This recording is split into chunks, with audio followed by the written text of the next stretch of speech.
Cette terre brûle de l'or sous le soleil, puis il se refroidit et devient argenté sous la lune. Des horizons infinis s'étendent, des déserts rouges aux forêts tropicales émeraudes, des falaises escarpées aux récifs scintillants. C'est l'Australie, un continent seul au monde. La vie ici est têtue, inventive et implacable. Les kangourous courent à travers les plaines arides. Des aigles à queue cunéiforme planent au-dessus. Les ornithorynques chassent sans être vus sous les reflets des rivières. Les koalas s'accrochent aux gommiers, alors que les dingos se déplacent en groupes coordonnés à travers les déserts chauds. Chaque habitat est unique. Les zones humides inondées regorgent de vie après les pluies d'été. Les forêts tropicales respirent le brouillard et l'ombre. Les récifs coralliens explosent de couleurs sous les vagues turquoises. C'est une terre de danger, une terre de beauté, une terre de surprises sans fin. C'est l'Australie sauvage. Les premières lueurs du jour se répandent sur le centre rouge. Les ombres s'étendent sur le sol du désert. Et l'air, encore frais, vibre de silence. Un kangourou roux, Osfranter, Rufus, lève la tête, les narines dilatées. C'est l'alpha. La foule s'agite autour de lui. Femelles avec des petits nichés au fond de leur poche. De jeunes mâles paissent dans la faible lumière avant que le soleil ne brûle à nouveau les plaines nues. Un challenger approche. Ce n'est rien d'inhabituel. Les kangourous, malgré leur apparence, peuvent devenir très agressifs lorsque le besoin s'en fait sentir. C'est un de ces moments. L'alpha pivote, la queue plantée comme un poteau. La poussière tourbillonne entre eux tandis qu'ils se cabrent sur leur arrière-train robuste. Ils s'entrechoquent. Chaque coup résonne dans le silence. Un nuage de sable rouge flotte dans l'aube, faisant fondre l'air. Pendant des minutes, ils échangent des coups. Finalement, le plus jeune mâle hésite. Le vainqueur se lève, haletant, puis bondit, occupant l'espace libre près du point d'eau. La foule se tasse. Les femelles broutent parmi les spinifex et les salicornes, la rosée délicate s'accrochant aux tiges épaisses. Les joeys se pressent contre leur mère, des nez qui sentent la chaleur des sacs, apprendre à être prudent et savoir choisir le bon moment. L'alpha se dirige vers le point d'eau. Le soleil monte plus haut, son éclat ondulant sur le sable. On boit vite, les yeux se dardent, les narines se dilatent. Le désert est impitoyable. Une fissure, une ombre s'étend sur le sable. L'alpha se raidit. Un jeune mâle se fige à mi-chemin. Les oreilles de la foule se tournent. Depuis la crête, une meute de dingos rôde. Accroupis, le corps bas, le museau à l'affût du vent. L'alpha devine leurs intentions. Il se retourne, la queue fermement plantée, cherchant une issue de secours. Un dingo surgit de sa cachette, dents découvertes, visant un jeune animal à l'orée de la meute. La poussière s'élève, tandis que les kangourous se déplacent. Ses puissantes pattes arrière martèlent le sable. Ses queues s'agitent pour garder l'équilibre. La foule se disperse en une vague fluide et synchronisée. L'alpha bondit en avant, les muscles tendus. Il regarde en arrière. Un jeune animal trébuche, sa queue fouettant comme un gouvernail, mais l'instinct le pousse en avant. Le dingo se précipite à nouveau, testant la voie d'évasion. Il ne s'exerce que par brèves rafales, persécution incessante. L'alpha les guide vers une élévation rocheuse. Les obstacles ralentissent le prédateur. L'élan favorise les kangourous. Le dingo marque une pause, évaluant la situation. Son énergie est précieuse sous ce soleil implacable. La foule se réfugie parmi les rochers dispersés. Ils se regroupent, le cœur battant. L'alpha lève la tête, les oreilles en avant. La menace a disparu. Pour l'instant, les heures passent. L'après-midi descend. Le troupeau se déplace lentement à travers le désert, s'installant près de l'ombre rare. Les femelles broutent prudemment, leurs petits blottis derrière elles. Le mâle alpha reste assis un instant, observant du regard et agitant les oreilles. Ses muscles et son énergie sont épuisés, mais sa vigilance ne faiblit jamais. Et comme ça, la nuit tombe.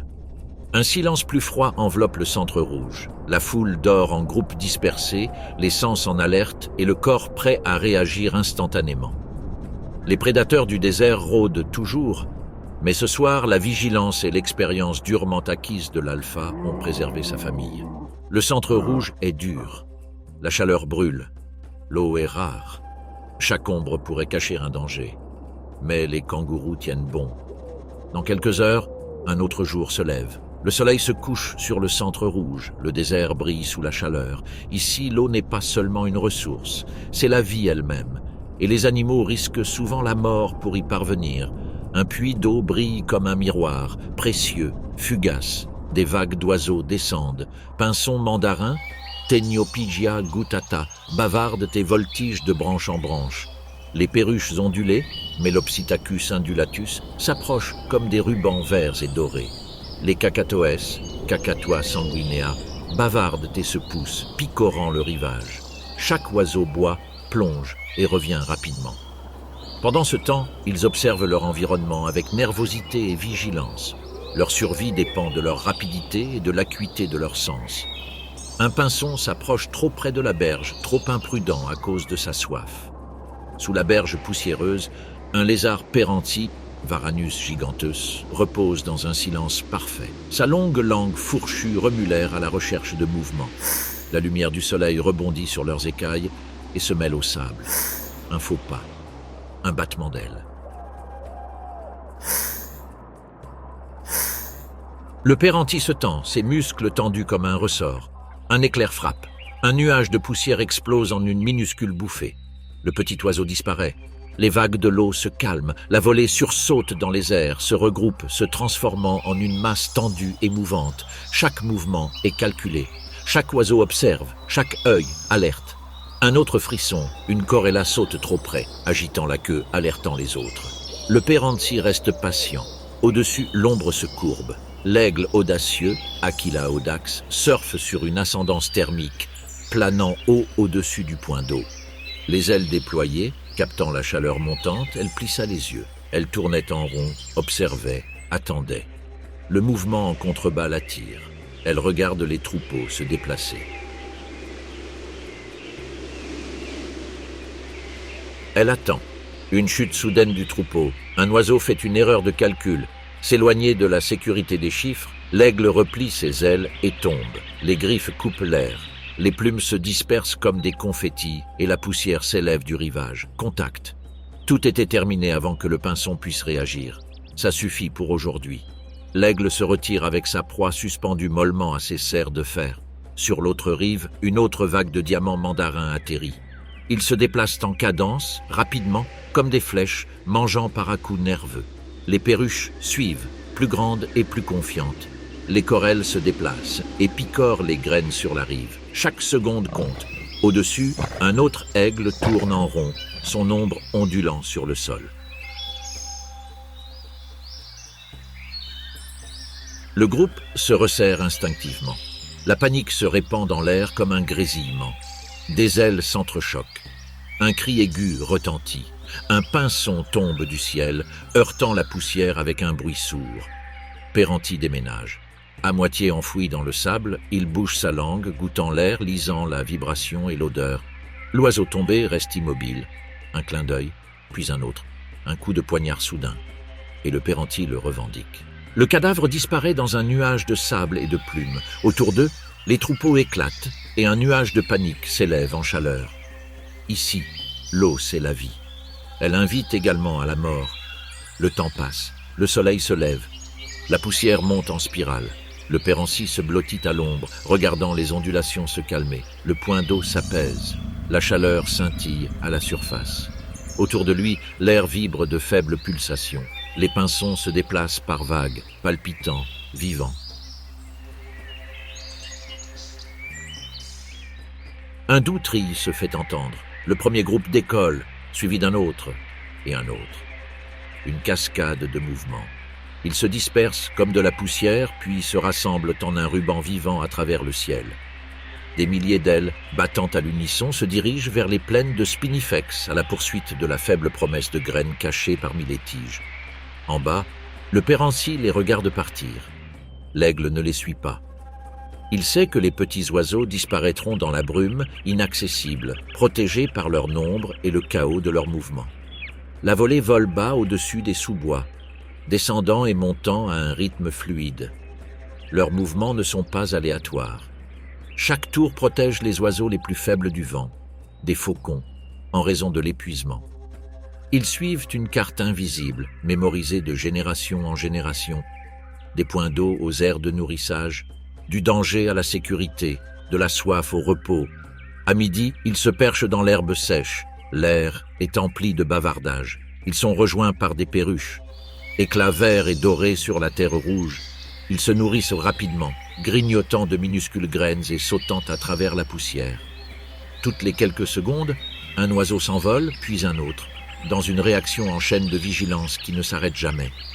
Une seule ombre passe au-dessus de nos têtes. Instantanément, le sol se vide, la volée explose, un bourdonnement de couleurs, un rugissement de plumes. Puis tout s'estompe dans la lueur. Le silence revient, épais et brûlant.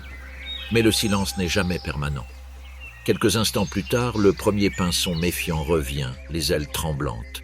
Chaque voyage sur l'eau, chaque repas, est un pari contre la chaleur, la faim et la peur.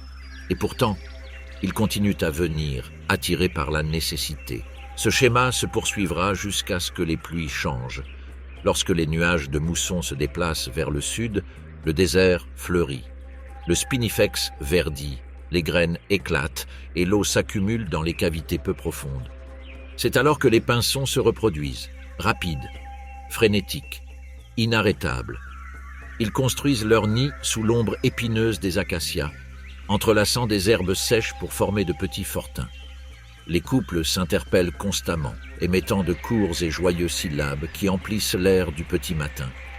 La femelle pond ses petits œufs blancs et fragiles, cachés au plus profond des parois tressées. Les gardes masculins, chantant depuis une branche voisine, en seulement 2 semaines, les poussins éclosent, aveugles et tremblants. Les 2 parents les nourrissent sans cesse, volant dans tous les sens, attrapant des insectes et ramassant des graines. La chaleur augmente, la nourriture se raréfie et le rythme continue. Certains poussins survivent, d'autres non, mais suffisamment pour garder le ciel plein. Au retour de la saison sèche, les troupeaux se rassemblent à nouveau, attirés par les derniers points d'eau sûrs. Ceux-là même que leurs ancêtres avaient trouvés des générations auparavant. Ils parcourent d'immenses distances, guidés uniquement par leur mémoire. Les perruches suivent un chemin similaire. Lorsque la sécheresse frappe, ils se déplacent en immenses bandes lumineuses qui semblent se répandre dans le désert telle une marée de printemps. Certaines années, ils disparaissent complètement, se déplaçant vers le nord, vers des prairies plus humides. D'autres années, ils emplissent le ciel d'un horizon à l'autre. Chaque voyage en nourrit un autre. Les pinsons et les perruches dispersent les graines dont ils se nourrissent, transportant la vie entre les oasis et les saisons. Leur passage façonne le désert aussi sûrement que le vent et la pluie.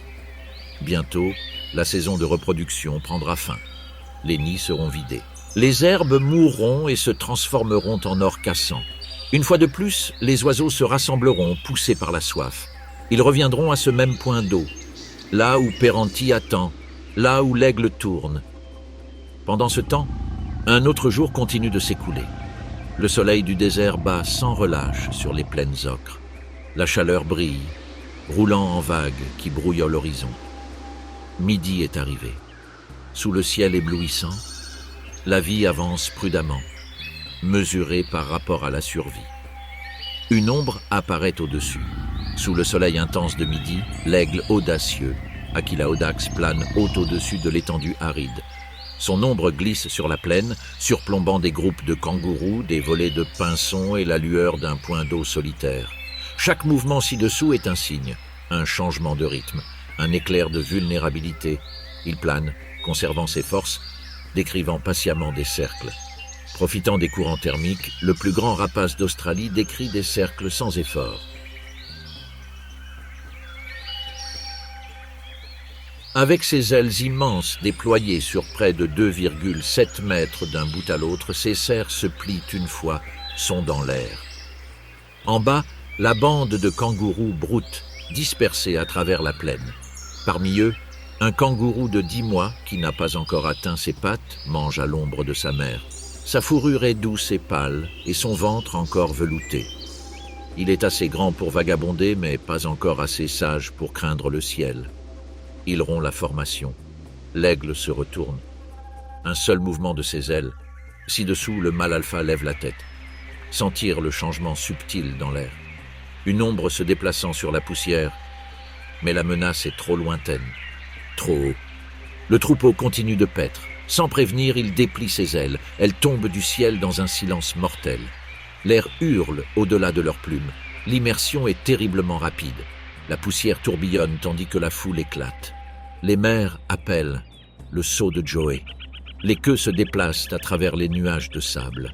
Les serres de l'aigle se déploient, courbées et mortelles, conçues pour percer la peau et les tendons. Le kangourou s'enfuit trop tard. Un mouvement soudain, un cri étouffé par le vent, et ils disparaissent tous deux derrière une dune basse. Pendant un long moment, le désert retient son souffle. Puis l'aigle s'élève à nouveau, entraînant avec lui la petite silhouette Flasque. Le poids est à peine dans ses capacités. Elle se bat, battant largement les ailes. Soulever le corps à seulement 1 ou 2 mètres du sol. Il se perche ensuite derrière un rocher pour se nourrir. Un aigle audacieux peut soulever des proies pesant jusqu'à 6 kilos, mais toute proie plus lourde doit être traînée ou démembrée. Le kangourou pesait au maximum 4 kilos, assez léger pour être manipulé, assez lourd pour avoir de l'importance. Maintenant, il mange méthodiquement. Chaque larme de chair la soutient pour un autre jour de chaleur et de faim. Les plumes sont dispersées par le vent. Les mouches se rassemblent. Le désert récupère vite ce qu'il donne. Au-dessus d'elle, les courants thermiques changent à nouveau, et une seconde ombre traverse la plaine. Son compagnon. Plus petit, plus élégant, au plumage plus sombre, il tourne plus bas, l'observant se nourrir. Les aigles audacieux s'accouplent pour la vie, retournant au même lieu de nidification année après année. Ensemble, ils entretiennent des territoires qui peuvent s'étendre jusqu'à 30 km². Ils le défendent farouchement contre les intrus. Alors que la lumière s'adoucit, le duo se dirige vers son ancien nid, creusé dans un eucalyptus squelettique, au-dessus du lit d'un ruisseau asséché. Ils lancent un seul appel, un duo bas et rauque, qui résonne sur les falaises. À mesure que l'été s'achève, la chaleur s'atténue à peine. Des tempêtes éclatent soudainement et se dispersent à l'horizon. La pluie signifie l'abondance. Les cadavres sont traînés dans les ravins, la proie s'aventure plus loin. Avec la fraîcheur qui suit, le comportement des aigles change. Leurs cris se font plus fréquents, leurs parades plus élaborées. Le mâle prend son envol, décrivant des arcs abrupts, les ailes repliées, s'élevant brusquement dans un cri strident qui perce le ciel. Elle répond d'en bas, en imitant son plongeon. C'est une réaffirmation du lien qui les maintient en vie. Ils commencent à reconstruire le nid. Petit bois de chauffage, aboyé, feuilles fraîches, couche sur couche. Elle le teste de son poids, l'ajustant, l'arrangeant, le remodelant. Il en apporte davantage. Quand le vent hurle, il se serre les coudes, perchés côte à côte, se découpant sur la foudre.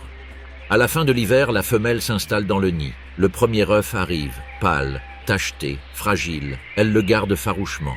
Son corps énorme le protège du froid et des prédateurs. Le mâle chasse sans relâche. Il apporte de la nourriture, se perche brièvement, puis s'envole à nouveau au vent, disparaissant au-dessus des crêtes. Les semaines s'éternisent. L'œuf tremble, se fissure et laisse place à la vie fragile. Un seul poussin émerge, aveugle pâle, tremblement. La mère se penche vers elle. Son ombre immense éclipse le nouveau-né. Son bec déchire la première offrande, le nourrissant doucement. Les jours rallongent, le poussin grandit. Son duvet s'épaissit. Ses yeux s'ouvrent, perçants et dorés comme ceux de ses parents. Bientôt, il apprendra la mécanique de l'air. Le moment, l'ascenseur, le langage invisible des thermiques. Le père circule constamment à proximité, faire fuir les corbeaux, serpents, même d'autres aigles. Avec l'arrivée du printemps, la terre se transforme. Les points d'eau se remplissent brièvement. Les kangourous broutent abondamment. Les pinsons se reproduisent, leurs chants se mêlant au sous-bois. Toutes les créatures réagissent à l'abondance soudaine de la saison, et pendant un temps, même les prédateurs y trouvent leur bonheur. Le jeune aigle déploie ses ailes pour la première fois. Incertain, étrange, tremblant sur le bord. La mère observe mais n'intervient pas. Un saut, un trébuchement, une chute, puis, soudain, la fuite. Pendant des jours, le poussin s'entraîne. Court glissement entre les arbres, atterrissage maladroit, virage hésitant. Bientôt, Il maîtrise ce que ses parents ont perfectionné. La famille chasse ensemble brièvement, 3 ombres se déplaçant en rythme parfait à travers les plaines. Mais le lien ne durera pas éternellement. Quand l'été reviendra, les jeunes seront expulsés. Au fil des saisons, le cycle se perpétue. Le couple chasse, s'accouple, reconstruit et se défend. Parfois, une année ne produit aucun oisillon. Parfois, les tempêtes détruisent le nid. Pourtant, ils reviennent toujours à la même crête, à la même branche, à la même vue sur le cœur infini du désert. Quand l'un meurt, l'autre reste seul pendant des mois, parfois des années, avant d'accepter un nouveau partenaire. Lorsque la sécheresse frappe le centre rouge, leur domination s'étend encore davantage. La femelle vole chaque jour plus loin, parcourant de vastes distances à la recherche de charognes ou d'animaux faibles et imprudents. Le mâle la suit d'en haut à la recherche de rivaux. Ils dépendent alors plus intensément l'un de l'autre. Quelqu'un à protéger, un à tuer. En ces mois de vaches maigres, le silence règne. Les kangourous broutent prudemment, les oiseaux plus petits se fondent dans des oasis lointaines, et l'air lui-même semble retenir son souffle. Les aigles s'adaptent, modifient leurs habitudes, se nourrissant de lézards, de carcasses et de tout ce que la terre offre. À l'aube, ils escaladent ensemble les courants thermiques. Pendant ce temps, le soleil se couche sur le centre rouge. La chaleur de la journée commence à diminuer. Mais le désert rayonne toujours de chaleur. Les ombres s'étendent sur les plaines. Dans ce monde calme, le mouvement devient subtil. La femelle dingo alpha, Canis lupus dingo, sort de sa tanière, les muscles tendus sous sa fourrure fauve et les oreilles frémissantes au moindre bruit. La chasse du jour commence. Elle s'arrête, le museau collé au sol, l'odeur flottant sur sa langue. À proximité, de jeunes wallabis paissent prudemment, leurs oreilles tremblantes et leur queue raide. Chaque pas de l'alpha est calculé, chaque pose est délibérée. Il fait signe silencieusement à sa meute. Il remue la queue, il penche la tête. Aucun son ne s'échappe de la nature sauvage tandis qu'il se disperse. Chaque dingo assume instinctivement son rôle. Un jeune wallaby s'approche trop près d'un buisson bas. Signaux alpha. 2 dingos se positionnent silencieusement, aplatis au sol, oreilles dressées, museau effleurant le sable. Le timing est primordial. Le wallaby bondit en avant, inconscient de la menace invisible. Un éclair de dents, un bruit sourd sur le sol. Le combat est bref. La meute se déplace rapidement, entraînant ses proies vers la tanière, maintenant son élan avant l'apparition des charognards ou des concurrents. La tanière est dissimulée sous un enchevêtrement de spinifex et de pierres, un réseau de tunnels peu profonds qui rafraîchissent la chaleur du jour. À l'intérieur, l'air résonne doucement du son de la vie. Petits de l'alpha, aveugles depuis quelques semaines seulement, trébuchent et se mordent les uns les autres, leurs petits corps enveloppés d'une douce fourrure pâle. Le retour de la meute fait vibrer la tanière. Leurs museaux se dressent. Leurs petites queues frémissent. L'alpha lâche sa proie et recule. Les femelles subordonnées se nourrissent en premier, déchirées par rafales courtes et efficaces, puis, portant les morceaux jusqu'à l'entrée de la tanière, l'alpha attend, puis se déplace pour se nourrir. Non loin de là, son compagnon, plus grand et balafré, monte la garde à l'entrée. Son rôle est désormais de surveiller et non de pourchasser. Il écoute attentivement les corbeaux, les lézards qui s'approchent trop près et le faible bruit des dingos rivaux qui traversent son territoire. Alors que le soir rafraîchit le désert, les chiots émergent, titubant dans la lumière déclinante. L'alpha les nettoie en pressant son nez contre chaque museau humide, mémorisant leur odeur. Ils chassent, se nourrissent et protègent. Ce rythme se répète quotidiennement pendant la saison sèche. Le territoire de la meute s'étend sur des kilomètres, balisé par l'odeur et renforcé par des patrouilles. Quand les pluies arrivent, le monde change. L'herbe pousse à travers le sol rouge et craquelé, et les insectes pullulent. Les wallabis se font plus rares mais grandissent plus vite. Les kangourous gagnent les hauteurs et le parfum de l'abondance imprègne l'air. Pour les dingos, la saison des pluies est à la fois un cadeau et un défi. La proie est largement dispersée. Les points d'eau se multiplient. Désormais, la femelle alpha et son compagnon chassent souvent séparément, préservant ainsi leur force et apprenant aux oursons plus âgés le rythme des déplacements. Comment traquer? Comment attendre? Comment lire le vent? À la fin de l'été, les oursons ont presque atteint la moitié de leur croissance, leur fourrure est épaisse et dorée. Ils s'entraînent avec des scarabées, à propos des cinques, à propos des oiseaux nocturnes aux ailes lentes qui planent trop près du sol. L'alpha les observe, omniprésente, les corrigeant par de faibles grognements ou de douces morsures. Son compagnon tourne autour du périmètre, marquant des pistes olfactives, renforçant les frontières invisibles qui définissent leur territoire. Lorsque la sécheresse revient, la pénurie s'installe à nouveau, les puits d'eau se rétrécissent, l'odeur de la mort persiste plus longtemps dans l'air. Certains petits partiront à l'arrivée de la prochaine pleine lune, poussés par l'instinct de trouver leur propre territoire. D'autres resteront, formant le noyau d'une nouvelle génération. La femelle alpha et son compagnon resteront ensemble. Les dingos s'unissent généralement pour la vie. Les saisons changent, la tanière passe d'une nurserie à un refuge, du berceau d'une nouvelle vie à l'abri de la tempête. Quand le vent du désert se lève, la femelle alpha se blottit autour de son petit, le museau enfoncé dans la fourrure et les yeux plissés, mais toujours en alerte. Son compagnon se tient à l'entrée, la tête haute, à l'écoute du monde extérieur. Chaque odeur raconte une histoire, celle d'une proie, celle d'un rival, celle d'un renouveau. Quand les pluies reviennent, les oursons sont déjà partis. Le pelage de l'alpha est désormais plus rude, ses mouvements plus lents, mais sa présence perdure. Chaque nouvelle saison mettra la meute à l'épreuve, chaque sécheresse la raréfiera et chaque naissance restaurera ce qui a été perdu. Malgré tout, le rythme reste constant. Le silence retombe sur les dunes. La lune projette une lumière pâle sur les plaines ondulées par la chaleur. Le désert respire. La vie persiste. Chaque créature, de la plus petite souris sauteuse au dingo alpha, joue son rôle. Le cycle continue. La nuit du désert arrive lentement. Brossage du centre rouge avec de l'air froid. La chaleur du jour s'estompe, remplacée par le silence, brisé seulement par le murmure du vent sur le sable. Les ombres s'étendent au loin et au loin. La vie change de rythme. Les chasseurs de nuit émergent. Le monde ci-dessous, caché sous l'éclat du soleil, vibre désormais d'une activité silencieuse.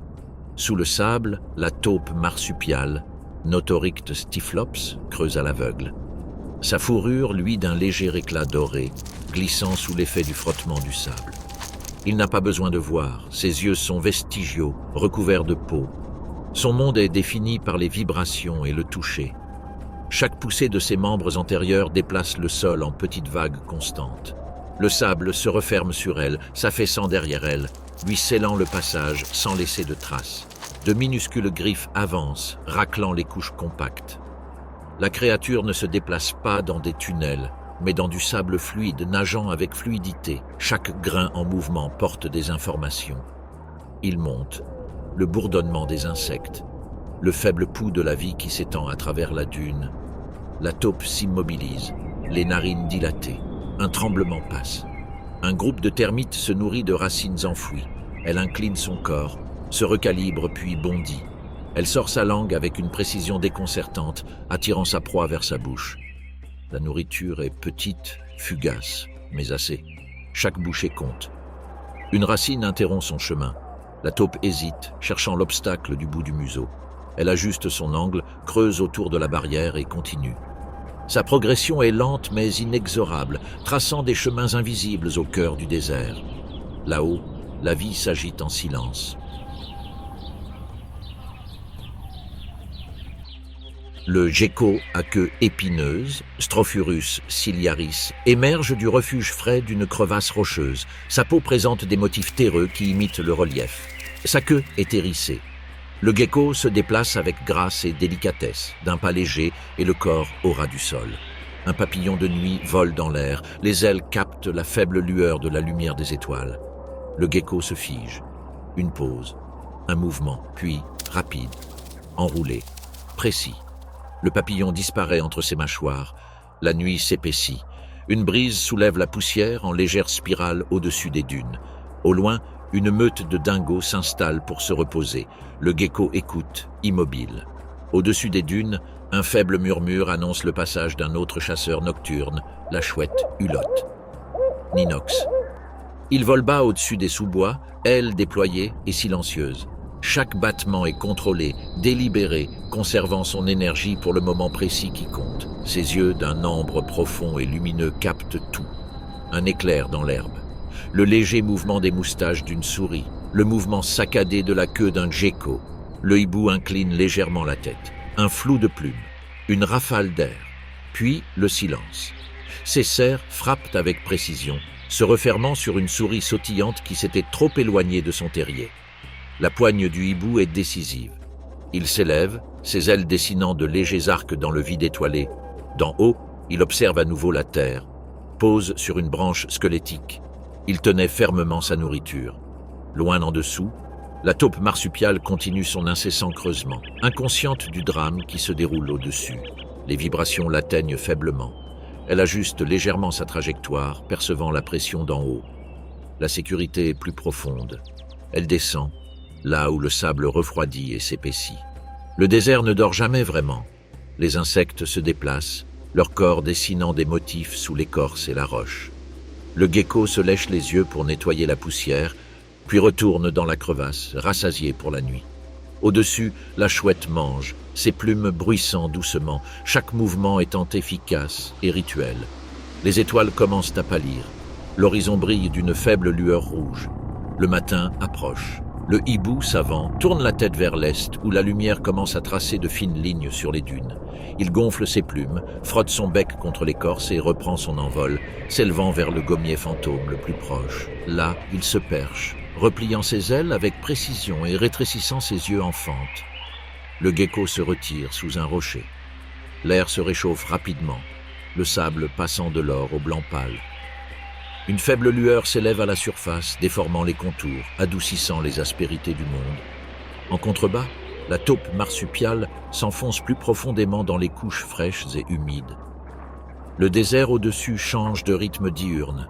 Les kangourous se déplacent au loin, leurs silhouettes se déplaçant lentement à travers la végétation clairsemée. Les dingos émergent de leur terrier peu profond, s'étirant et remuant le museau.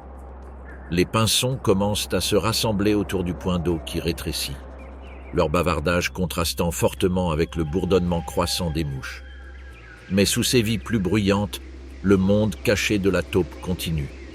Elle reste sous terre pendant la journée, se nourrissant par intermittence, adaptant son réseau de galeries au gré de la faible odeur de moisie qui persiste près des racines. Parfois, elle émerge juste assez longtemps pour se réorienter, puis disparaît à nouveau sous la surface. Cela ne laisse aucune trace. Dans les mois à venir, à mesure que la chaleur s'intensifie et que le sable durcit, la taupe se réfugiera davantage sous terre, économisant ainsi son énergie et ralentissant son rythme cardiaque. Lorsque les pluies brèves et violentes arriveront enfin, le désert se transformera du jour au lendemain. La surface éclatera en pousses vertes, les insectes vont se multiplier. Alors, et seulement alors, la taupe remontera à la surface. Le gecko s'adaptera également. Durant les mois les plus humides, il chasse plus librement, traquant les papillons de nuit qui émergent du sol et de l'écorce. Durant la saison sèche, il reste immobile, conservant l'humidité, attendant les nuits plus fraîches pour chasser. Ses 2 œufs, minuscules, blancs et coriaces, sont cachés, sous le sable ou cachés sous l'écorce.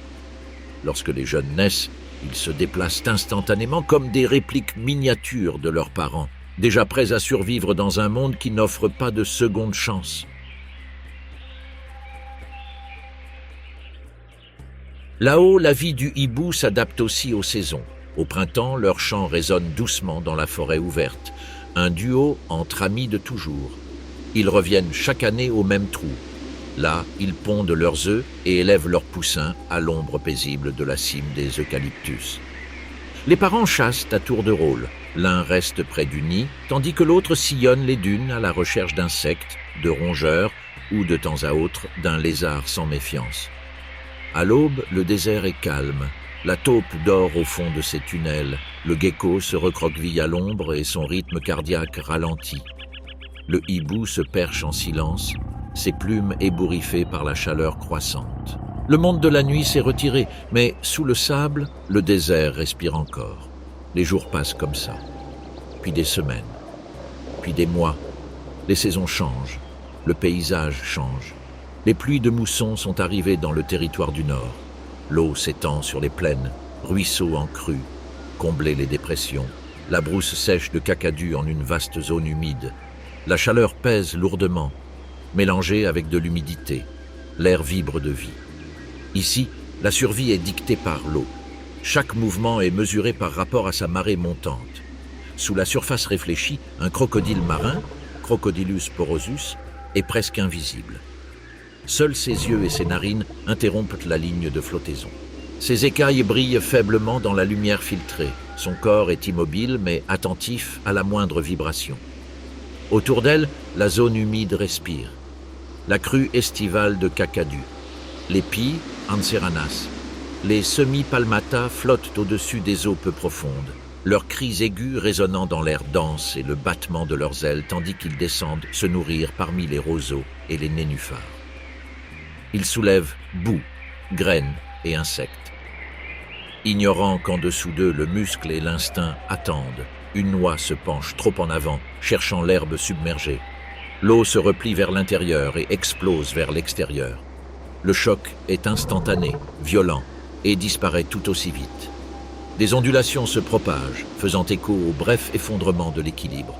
Ceux qui survivent se rapprochent, klaxonnant nerveusement. Leur formation se resserre en réponse à un danger aussi vieux que la Terre elle-même. Au-dessus d'eux, un jabiru Ephipiorhynchus. Le jabiru asiaticus observe depuis une étroite crête de boue, son bec captant l'éclair lumineux, son reflet déformé à la surface de l'eau. Le jabiru avance, pataugeant avec une précision parfaite. Un poisson qui fonce, un éclair d'argent, le bec attaque avec une précision chirurgicale. Le barramundi tare. Les tortues calcarifées se dispersent, glissant parmi les roseaux et les racines, leurs écailles scintillant comme de minuscules orages lumineux. Les tortues d'eau douce, Chelodina rugosa, nagent dans les canaux. Leurs coquilles effleurent la boue alors qu'ils se déplacent vers des terrains plus élevés. Ils perçoivent le changement de pression dans l'eau. Les signes subtils du déluge continuent de se multiplier et grimper sur des rondins tombés pour prendre un bain de soleil avant la prochaine vague. À la mi-saison, la plaine inondable se transforme. Les prairies, autrefois sèches, se dissolvent dans un monde mouvant d'îles et de bassins d'eau où chaque surface s'anime de reflets et de mouvements. Les crocodiles se déplacent d'un bassin à l'autre. Les jabiraux rôdent dans les prairies inondées, à la recherche de poissons échoués dans les nouvelles eaux peu profondes. Les dendrocygnes se rassemblent en bandes scintillant dans le ciel, s'installant dans les lieux récemment conquis par les inondations. Les pies s'accouplent. Les mâles surveillent leurs aires d'alimentation tandis que les femelles préparent leur nid parmi la végétation flottante. L'air bourdonne des sons de la reproduction et du renouvellement. Les jabirus commencent à construire leur nid en hauteur dans les arbres à écorce de papier, à l'aide de branches ramassées aux abords de la plaine inondable. Les deux parents travaillent ensemble, se nourrissant mutuellement entre les vols. Autour d'eux, des crocodiles patrouillent les marges submergées. Ils sont attirés par l'abondance de poissons que transporte la montée des eaux. Les barramundi, alors à leur stade le plus actif, entament leur propre processus de reproduction, se rassemblant dans des chenaux plus profonds où se mélangent eau douce et eau salée. Les œufs sont dispersés par les courants, portés par ceux qui les emporteront vers le large. Les semaines passent, le ciel change. Les nuages ne se forment plus avec la même force. Les pluies deviennent irrégulières. Les zones humides commencent leur lente contraction.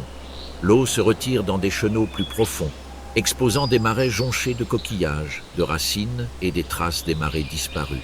Oies et canards se rassemblent autour des mares restantes, se nourrissant frénétiquement avant leur migration. Les poussins jabirus étirent leurs ailes en pleine croissance.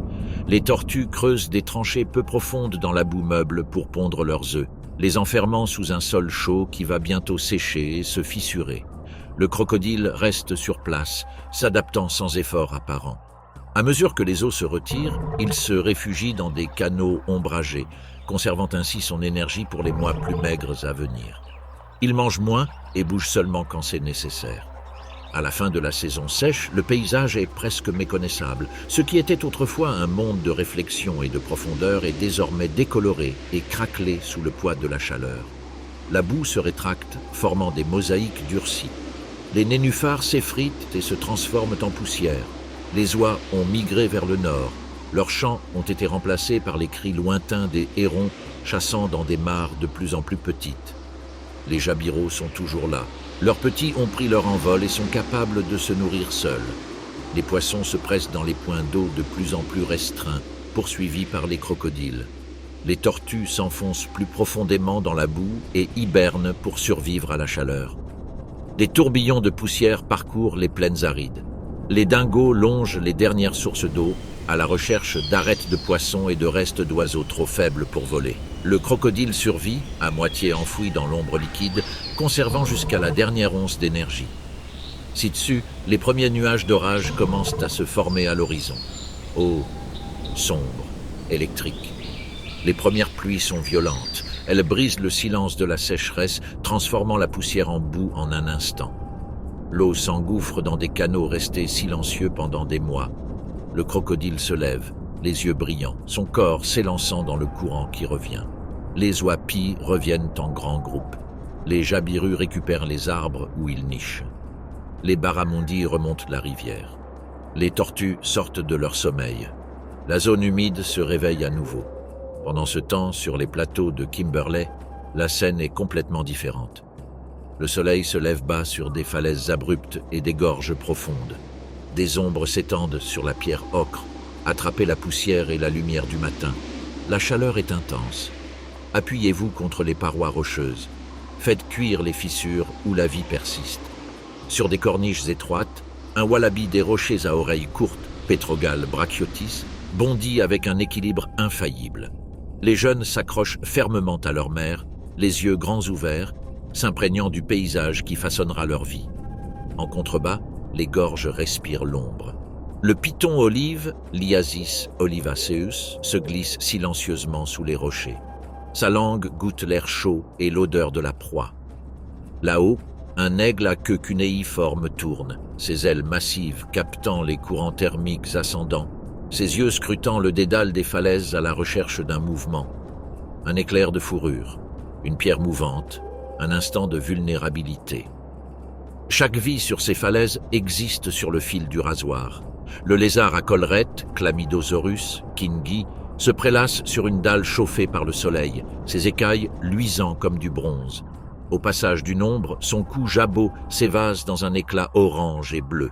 C'est un avertissement, une vantardise, une déclaration de défi dans un pays dominé par les prédateurs. L'écran disparaît aussi vite qu'il est apparu. Le lézard se fond dans l'ombre, fusionnant avec la pierre. Au-dessus, l'aigle se déplace en lente spirale, capturant les subtils changements de l'air. En dessous, les wallabies reprennent leur activité. À mesure que la saison sèche s'intensifie, les gorges du Kimberley se durcissent. Les points d'eau se réduisent à de tranquilles piscines minérales entourées de boue craquelée. À l'aube, les wallabies descendent boire, les muscles tendus par l'exposition. Le python olive attend non loin de là. Non pas eux, mais quelque chose de plus petit, quelque chose qu'il peut attraper sans danger. Une volée de pinsons atterrit brièvement près de l'eau peu profonde. Les ailes scintillent comme des étincelles alors qu'elles effleurent la surface à la recherche d'insectes. Le serpent reste immobile, la tête légèrement relevée au-dessus de la boue, sa langue frémissant de manière rythmée.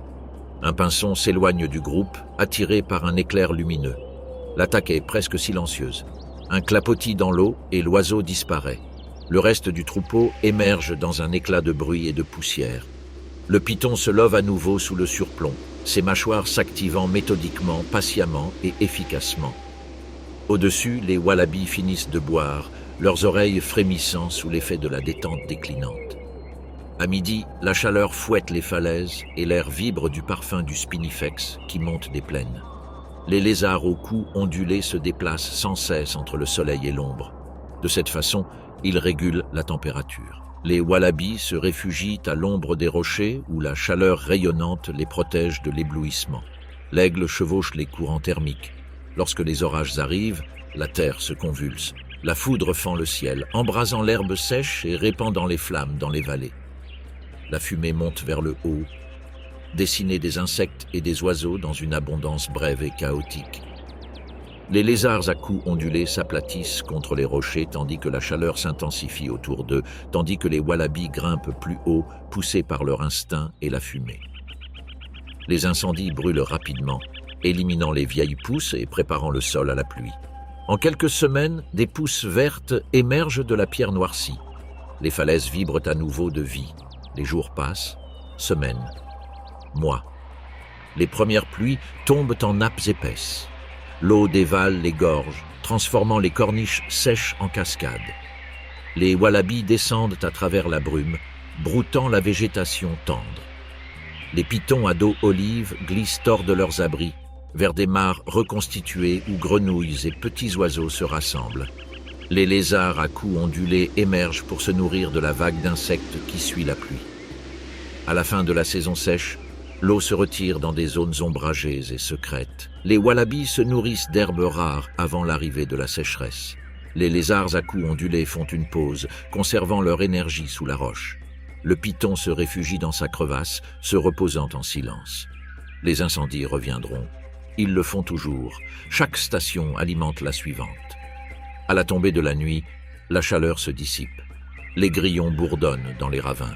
Les wallabies se reposent sous les avant-toits, le corps serré l'un contre l'autre, leurs oreilles frémissant au moindre bruit. Des lézards au cou ondulé se nichent dans les crevasses, immobiles comme des pierres. Le python est enroulé dans l'ombre fraîche. La terre ne dort jamais vraiment. Les étoiles brillent sur le rocher humide. Les gorges retiennent leur souffle. Quelque part dans l'obscurité, un kangourou se réveille. Un python se déplace. Un papillon de nuit volette près de la silhouette reposante d'un lézard. Pendant ce temps, la rivière Mary serpente à travers le sud-est du Queensland, à l'ombre d'imposants eucalyptus et de papyrus. La brume s'élève de la surface dans l'aube fraîche, montant en ruban lent et translucide. Sous ce miroir de lumière, l'eau retient son souffle. Un ornithorynque, Ornithorhynchus anatinus, perce la surface, dispersant des gouttelettes telles des perles de verre avant de disparaître dans l'obscurité silencieuse. Ses muscles se tendent sous sa fourrure tandis qu'il glisse à travers les racines et la vase. Sous l'eau, on ne se guide pas à la vue, mais des faibles tremblements électriques d'un barrage caché. Une écrevisse bouge, un mouvement de queue. Un coup rapide sur la facture, le courant s'adoucit à nouveau. Dans un méandre plus profond de la rivière, un poisson-poumon, Neoceratodus forsteri, dérive dans un rayon de lumière filtrée. Ses branchies palpitent, puis il s'élève, ses lèvres perçant la surface d'un léger souffle d'air avant de retomber dans l'immobilité. C'est à la fois un poisson et une relique. Le long du rivage, une femelle ornithorynque émerge près de son terrier. Sous elle se trouve une cavité de terre meuble et de racines où les œufs reposent sous sa queue repliée. Chaque ondulation qu'elle crée est mesurée. Un rayon de soleil perce la canopée, la frappant dans le dos tandis qu'elle plonge à nouveau. À midi, la forêt bourdonne. Les insectes brillent sur la peau de l'eau. Un martin-pêcheur flotte, battant des ailes dans un nuage de lumière turquoise, puis fond sur lui-même dans un claquement qui effraie les vairons et les plonge dans une panique argentée. Sous eux, le dipneuste flotte imperturbable. Ses épaisses écailles absorbent la lumière filtrée. Il ne bouge que lorsque c'est nécessaire. Des bulles expirantes qui s'élèvent comme le tic-tac lent d'une horloge. Depuis la lisière dense de la forêt tropicale, un casoar, Casuarius, le Casuarius ou Casuarius, patauge dans les eaux peu profondes. Ses sabots brillent au soleil, sa gorge vibre de faibles cris grondants. Il se nourrit de fruits tombés, les avale tout entiers, puis s'avance à grands pas. Ce faisant, il disperse la litière de feuilles qui se déplace en aval. Les graines s'enfoncent dans la boue molle et sont transportées vers un nouveau sol. Alors que la chaleur de l'après-midi s'intensifie, les ombres se rassemblent sous les racines. Les ornithorynques se réfugient dans leurs terriers, économisant leur énergie. Seul le dipneuste reste visible, lent et suspendu dans la lumière tamisée. Lorsque l'orage éclate, la terre se métamorphose. La foudre fracture l'horizon, la pluie tombe avec force et sans interruption. L'eau s'assombrit, s'élevant rapidement sur les berges. L'ornithorynque chevauche les courants avec aisance, déversant des torrents de son épaisse fourrure tandis qu'il chasse dans la boue tourbillonnante. Le dipneuste s'agite, porté par les eaux chaudes et pauvres en oxygène du fleuve. Il se lève encore et encore pour respirer. Le casoar gravit la pente, ses plumes lissées par la pluie, ses pas lourds faisant rouler les fruits dans la rivière. Quand les pluies s'apaisent, la vallée exhale de la vapeur. Le niveau de l'eau se stabilise. Les grenouilles chantent depuis les racines inondées. Les ornithorynques réapparaissent. Les dipneustes restent près des branches immergées. Avec ses nageoires ondulant doucement, il se nourrit d'escargots ramenés par le courant. Le casoar revient se nourrir des fruits ravivés par l'averse. Durant les mois pluvieux, l'abondance règne. Les écrevisses se multiplient, les larves d'insectes prolifèrent et les berges grouillent de vie. L'ornithorynque chasse presque continuellement. Le dipneuste fraie dans des eaux calmes et peu profondes, protégeant ses œufs parmi les roseaux jusqu'à la libération des petits. Pendant ce temps, les excréments du casoar dispersent des graines au fond de la vallée, assurant ainsi la survie de la prochaine génération d'arbres fruits qui le nourriront à leur tour. Avec le retour de la saison sèche, le fleuve se rétrécit en zone profonde et froide. L'eau ralentit. Le dipneuste s'enfouit dans la vase, ralentissant son rythme cardiaque et s'enfermant dans un cocon de calme. L'ornithorynque se retire dans les mares ombragées, chassant à l'aube et au crépuscule, lorsque les insectes sont les plus actifs. Le casoar se retire dans la forêt suivant les derniers palmiers fruitiers. La vie se replie vers l'intérieur, conservant sa force. Au crépuscule, le brouillard se forme à nouveau. Les ornithorynques émergent brièvement. Le dipneuste remonte à la surface pour respirer puis disparaît dans l'obscurité. Le casoar disparaît parmi les arbres. La forêt s'installe dans son rythme nocturne. Les hiboux appellent, des chauves-souris effleurant l'eau, des grenouilles s'harmonisant dans un chœur ascendant. La rivière les contient tous. À côté de lui, le sol de la forêt est une mosaïque d'ombres et de lumières tachetées de soleil. La chaleur brille sur les feuilles. L'écorce tombée s'enroule. Se décompose lentement, cachettes, tunnels et nids. Au milieu du parfum de la terre humide et de l'eucalyptus, un échidné à bec court, Tachyglossus aculeatus, bougeant son nez. Comme l'ornithorynque, cet animal est endémique à ce continent. Chaque vibration guide sa quête. Sous l'écorce, les fourmis et les termites se déplacent, inconscientes de la menace qui plane au-dessus. La langue se déplace rapidement, collante, précise. Elle attire ses proies dans d'étroites crevasses. Un seul mouvement et une colonie est dévorée. L'échidné est fragile et cuirassé, solitaire mais parfaitement adapté à l'endurance. La chaleur s'abat d'en haut, l'air scintille. Un varan à dentelle, Varanus varius, dérive à travers les sous-bois ensoleillés, ses écailles scintillantes. L'échidné perçoit la légère vibration et se roule instantanément en boule d'épines. Celle-ci se hérisse vers l'extérieur. C'est sa seule arme et sa défense la plus sûre. Le moniteur s'arrête, claquant de la langue. Des minutes tendues s'écoulent avant qu'il ne poursuive sa route, à la recherche d'une proie plus facile. Le calme triomphe là où la vitesse échouerait. Les feuilles craquent sous les insectes en fuite. L'échidné lève à nouveau le museau, savourant l'air chargé de résine et de poussière. Une termitière cède sous ses griffes et sa langue collante se déplace rapidement, ramassant son repas. Tout là-haut, un crapaud fauve croasse doucement depuis une haute branche. Les ombres changent, l'échidné s'éloigne du sol exposé, la forêt grouille de vie. Les branches ondulent, les cigales bourdonnent, les scarabées se dispersent à chaque pas prudent. À l'approche de midi, la lumière du soleil filtre à travers la canopée, éclaboussant d'or le feuillage. L'échidné se réfugie sous un talus ombragé, collé à la terre fraîche. Les fourmis grouillent autour de leurs griffes, inconscientes de tout. La langue bouge par intermittence, ramassant ce qu'elle peut. Au fil des saisons, les rythmes de la forêt changent. La pluie tombe en nappes douces et persistantes, noircissant l'écorce et ameublissant le sol. Sous les branches ruisselantes, l'échidné se déplace plus fréquemment, ses épines humides et l'air chargé d'une odeur de champignons et de feuilles pourries. La nourriture est abondante. Les termites et les fourmis sont de plus en plus nombreuses. L'échidné se nourrit avec une urgence renouvelée, agitant sa langue rythmiquement, chaque coup rapide et sûr. L'énergie accumulée le soutiendra pendant les mois difficiles à venir. Non loin de là, le varan à dentelle se déplace dans les sous-bois humides. Sa langue se déplace dans l'air humide, capturant l'odeur du mouvement. Un petit cinq se fige dans un buisson de mousse. Le varan attaque avec une rapidité étonnante, serrant ses mâchoires d'un seul geste décisif. La forêt retrouve son calme. Avec l'arrivée de l'hiver, l'air se rafraîchit et le rythme de la forêt ralentit. L'échidné se réfugie dans des trous sous les racines et entre dans des périodes de torpeur. Sa température corporelle chute, son rythme cardiaque ralentit et le temps lui-même semble flou. La pluie ralentit. Les insectes s'enfouissent profondément dans la terre. Parfois, une douce journée réveille l'échidné de son sommeil. Il émerge brièvement, le museau crispé, scrutant le monde. Quelques piqûres de fourmis suffisent à rétablir le calme. Avec l'arrivée du printemps, la forêt s'éveille. La chaleur s'infiltre dans la terre, réveillant l'énergie cachée des racines, des insectes et des muscles. Les échidnés mâles commencent à errer. Leurs traces se croisent et se chevauchent, suivant les phéromones déposés par les femelles sur leur portée.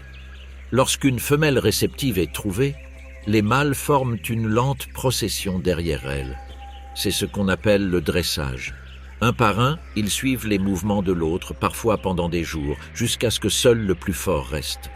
La parade nuptiale est subtile et méthodique, il n'y a aucune violence. Le mâle survivant encercle la femelle en la poussant doucement.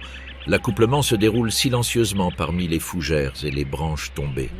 Une fois terminé, le mâle s'en va.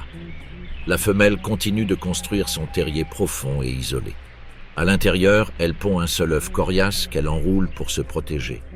10 jours plus tard, l'œuf éclot et un petit œuf aveugle, mou et fragile en émerge. Appuie contre le ventre de la mère, nutrition provenant du lait sécrété par les porcs. Pendant des semaines, il reste en sécurité dans le terrier. La peau durcit lentement, formant des épines. Dehors, la forêt s'épaissit d'humidité. Les insectes grouillent. Les varans se reposent entre deux chasses, le ventre réchauffé par le soleil tamisé. Les crapauds nichent dans les recoins tranquilles de la canopée, leurs cris bas et résonnants. La mère échidnée sort parfois pour se nourrir. Mais elle revient toujours vite au terrier. Épines du puggle commencent à se développer. Elle le laisse tranquille plus longtemps, scellant à chaque fois l'entrée avec de la terre et des débris. Les petits restent cachés jusqu'à ce qu'ils soient assez forts pour la suivre dans les sous-bois. À la fin de l'été, la forêt vibre d'énergie. Le carlin suit désormais sa mère, petit et prudent, apprenant par mimétisme le museau collé au sol et le claquement de sa langue. Lorsque la sécheresse revient, le rythme change à nouveau. Les ruisseaux se réduisent à des flaques peu profondes. Les feuilles se recroquevillent sous la chaleur. L'échidné creuse plus profondément à la recherche d'un abri. À la recherche de nourriture pendant les heures plus fraîches de l'aube et du crépuscule, son épais pelage isole contre les pertes et les gains de chaleur. Ci-dessus, un koala femelle, Phascolarctos cinereus, s'accroche à la fourche d'un eucalyptus, son pelage humide de chaleur, ses mouvements lents et précis. Sa petite progéniture curieuse l'observe depuis sa poche tandis qu'il attrape un bouquet de feuilles d'eucalyptus. La sélection est instinctive. Feuilles douces, à faible teneur en tannin, qui fournissent une nutrition maximale avec un minimum d'effort. Chaque bouchée est lente, réfléchie, rythmée, économisant son énergie. Le kangourou imite légèrement le mouvement. Des chants d'oiseaux parcourent la forêt, les rêveurs croassent, les perruches jacassent, et un koel résonne au loin dans les rayons du soleil. Le koala lève la tête et dilate ses narines. La canopée bourdonne de vie, des coléoptères traçant l'écorce, des fourmis tissant des pistes invisibles, des ailes battant au-dessus de leur tête. L'air devient dense et électrique. Un grondement sourd s'élève à l'horizon, une tempête se prépare. Le kangourou regarde au loin, les yeux grands ouverts. Les premières gouttes tombent, glissant sur la fourrure et l'écorce, rafraîchissant l'air. Le koala reste immobile, appuyé contre l'arbre tremblant, tandis que la pluie s'intensifie. La forêt se métamorphose en quelques instants. L'humidité s'accumule, ruisselant des feuilles jusqu'au sol. Sous la canopée, la terre s'assombrit et de petits ruisseaux se forment et coulent vers la rivière toute proche. À mesure que l'eau s'accumule, elle réveille la vie en dessous. Les ornithorynques glissent sur les mares montantes, ratissant le limon avec leur bec à la recherche de larves et de crustacés. L'eau de pluie charrie les feuilles mortes et les nutriments. Le koala, tout là-haut, reste immobile, mais connecté. Son immobilité lui permet de survivre. Leur alimentation, à son tour, nourrit les arbres qui composent ce fragile bassin versant. La tempête fait rage. Le vent secoue la canopée, les branches craquent et la pluie s'intensifie. Le koala ajuste sa posture, agrippant l'écorce glissante avec ses griffes. Le kangourou s'accroche fermement, se pressant contre sa fourrure tandis que le tonnerre gronde au-dessus de sa tête. Le koala endure l'averse, préservant ses forces. La pluie rafraîchit son corps, les feuilles s'assouplissent sous l'effet de l'humidité et il se nourrit à nouveau entre les rafales. En contrebas, le ruissellement s'épaissit, formant des ruisseaux qui alimentent les ruisseaux gonflés. Quand le tonnerre s'éteint, la canopée expire. Le brouillard s'élève de la terre trempée. L'eau scintille sur les feuilles, coule le long des troncs et trempe les racines. Le koala se déplace vers une nouvelle branche et se nourrit à nouveau. La nuit tombe doucement. Le koala s'endort, avec le bébé toujours pressé contre lui. La canopée reste immobile. En bas, les ondulations s'estompent et les dernières gouttes tombent des feuilles. Pendant ce temps, l'aube verse de l'or sur l'étendue turquoise. C'est la grande barrière de corail. L'horizon brille là où la mer et le ciel se confondent en lumière. Les vagues se plient et se déploient contre le rivage. Chaque impulsion porte des murmures de corail et de courant, des poissons et des marées, des mondes qui respirent sous la surface et nourrissent les terres au-delà. L'océan expire, le récif s'éveille. À l'aube, la marée se retire, laissant derrière lui une douce étendue de sable. Depuis le rivage, une tortue verte, Chelonia midas, émerge, son corps luisant et humide se détachant sur le ciel pâle. Elle avance lentement, ses nageoires dessinant des arcs délibérés sur la plage.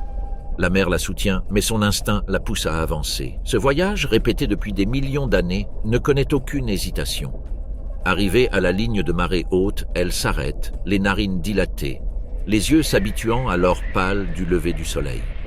Le sable refroidit rapidement sous elle, mais elle sent sa profondeur, sa douceur, son humidité, jugeant l'endroit idéal pour ce qui va suivre. Lorsqu'il trouve l'endroit idéal, il commence à creuser. Le mouvement est répétitif, mécanique, mais profondément intentionnel. Ses nageoires postérieures ramassent et projettent le sable à un rythme soutenu. L'effort la laisse tremblante d'épuisement.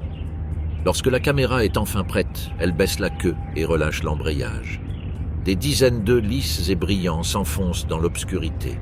Il les recouvre avec précision, aplatissant le monticule à coups de patte, cachant l'avenir sous le sable. L'acte est accompli, le but atteint. Il se tourne à nouveau vers la mer, la descente est plus facile. La pente s'adoucit et la gravité l'assiste. Ses mouvements s'accélèrent. Les nageoires poussent les grains mous qui collent à sa coquille. Alors qu'elle s'approche des vagues, une vague se brise devant elle, lui baignant la tête et rafraîchissant son corps. Elle ressent la force du courant, la flottabilité qui apaise la douleur du voyage. Une autre vague la soulève et elle glisse vers l'avant. L'océan l'avale. Sous la surface, la grande barrière de corail grouille d'activité. La lumière matinale filtre à travers les vagues, illuminant des tours de corail et des rideaux de plancton à la dérive. Des requins de récif patrouillent les eaux peu profondes. Ils glissent près du sable, virant brusquement. Les petits poissons se dispersent pour se réunir quelques secondes plus tard dans une cohésion synchronisée. Les requins ne suivent pas chaque mouvement. Ils choisissent leur moment avec une maîtrise mathématique. L'un d'eux fonce comme l'éclair, ses mâchoires claquant autour d'un mulet fulgurant. L'attaque est nette et efficace. Parmi les coraux, des poissons perroquets pestent en bancs éclatants. Leur bouche en forme de bec gratte les squelettes calcaires. Ils éliminent les algues qui, autrement, étoufferaient le récif vivant. Chaque morsure produit un léger craquement. Leur corps scintille de nuances émeraudes, turquoises et roses. En se nourrissant, ils transforment le récif, transformant les vieux coraux en sable et préservant la surface pour la croissance de nouvelles pousses. Ce qu'ils excrètent sera ensuite rejeté sur le rivage. Ils deviendront les mêmes grains qui bercent les nids des tortues. Au plus profond du labyrinthe corallien, les polypes translucides et tendres étendent leurs tentacules dans le courant. Ils capturent le plancton, le digèrent et le rétractent. Individuellement insignifiants, ils construisent ensemble l'immense structure qui abrite des milliers d'espèces. Au-dessus d'eux, des poissons papillons se déplacent parmi les branches de corail-cornes de cerf. Les labres nettoyeurs vermifugent les plus gros poissons, s'approchant sans crainte de leurs branchies et de leurs yeux. Au fil des mois, la mer se réchauffe, les jours s'allongent. Le cycle lunaire approche de son apogée. Sur des centaines de kilomètres, les coraux se préparent. Ils détectent la température, la lumière, la phase précise de la Lune. Lorsque l'eau est calme et que la Lune est haute, la ponte commence. Les polypes libèrent œufs et spermatozoïdes en parfaite synchronisation. La mer se transforme alors en une brume scintillante de rose, de blanc et d'or. Pendant des heures, l'eau bouillonne de flottants qui montent et descendent au gré de la marée. Certains sont mangés par les poissons ou emportés par les courants. D'autres fusionnent, formant des embryons qui flottent à l'état de larves jusqu'à ce qu'ils trouvent un lieu où s'installer et fonder de nouvelles colonies coralliennes. Pour le récif, cette seule nuit garantit la continuité. Les requins de récif se nourrissent plus activement les jours suivants. Attirés par la densité des proies, les poissons perroquets broutent avec plus d'audace, ressentant l'afflux de nutriments. Les labres nettoyeurs se multiplient, leurs stations regorgeant de gros poissons en quête d'attention. À la surface, mouettes et sternes filent dans le ciel, poussant des cris aigus. Elles plongent vers les petits poissons près de la surface, fendant l'eau de leurs ailes avant de remonter. Les paillettes argentées sur leur bec sont visibles de loin.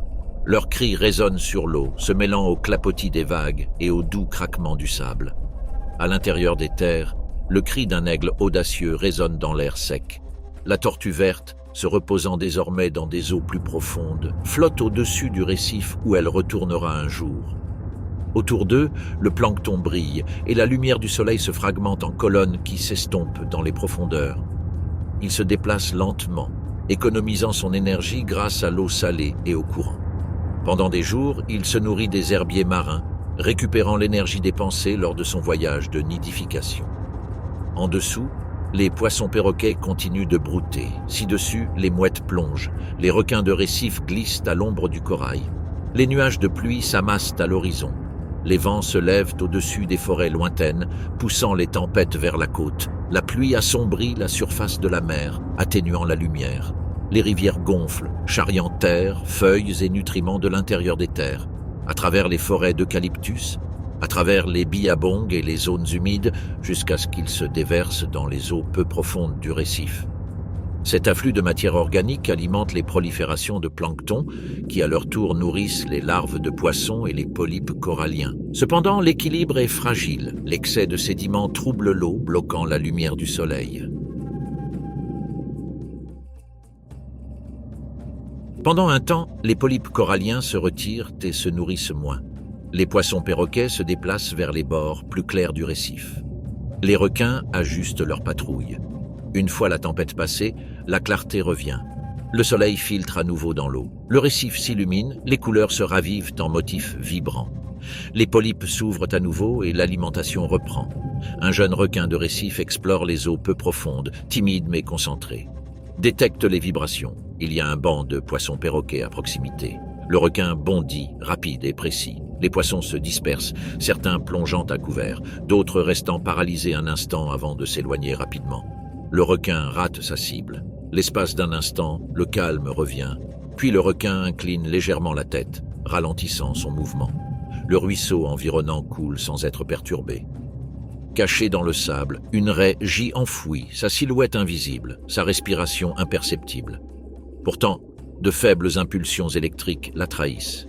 Les ampoules de Lorenzini du requin, minuscules pores gélatineux le long de son museau, vibrent en enregistrant les signaux infimes. Faites tourner une fois, lentement et délibérément, en suivant les schémas de tension. Puis, d'un seul coup convulsif, le requin s'élance vers le bas. Le sable jaillit en un nuage pâle, tandis que ses mâchoires se referment sur la raie en difficulté. L'espace d'un instant, l'eau bouillonne dans le chaos du contact. Queue qui s'agite, vase qui bouillonne, rayons de lumière qui percent les turbulences. Le corps du requin se fléchit et se tord pour maîtriser sa proie. En quelques secondes, le combat est terminé. Le sable se tasse, l'eau s'éclaircit et le récif retrouve son rythme régulier. Le requin s'éloigne. De petits charognards émergent pour récupérer ce qui reste. À la tombée de la nuit, le récif se transforme à nouveau. Les poissons perroquets se réfugient dans les crevasses des coraux.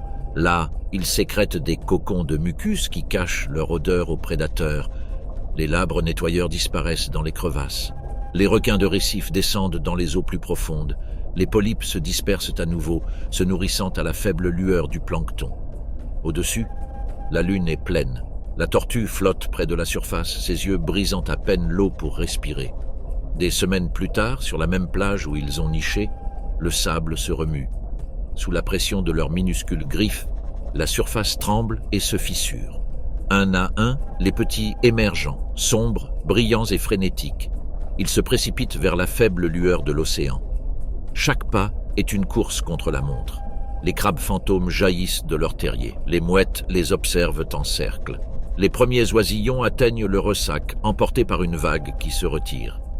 Certains disparaissent instantanément dans les profondeurs. D'autres sont capturés avant même d'avoir touché l'eau. Certains grandiront et reviendront des décennies plus tard, et suivre le même chemin que sa mère a suivi. À la fin de l'été, le récif ralentit. Les larves de corail s'installent, les jeunes requins grandissent et les poissons perroquets sculptent la surface du récif avec une persévérance patiente. La tortue s'éloigne de la côte. Elle migre sur des centaines de kilomètres, guidée par les courants et les champs magnétiques. Au-dessus, les nuages se déplacent vers l'ouest, alimentant les pluies intérieures qui gonflent à nouveau les rivières. Alors que le soleil se couche, le récif brille de sa dernière lumière. Les poissons se retirent dans l'ombre des coraux. Les polypes se nourrissent une dernière fois avant de se replier vers l'intérieur. Les requins se déplacent lentement, conservant leur énergie jusqu'à l'aube. La tortue se repose près de la surface, sa carapace réfléchissant faiblement la lumière des étoiles. Lorsque la lune se couche et que l'obscurité s'épaissit, la mer est calme. C'est la vie ici, dans l'Australie sauvage.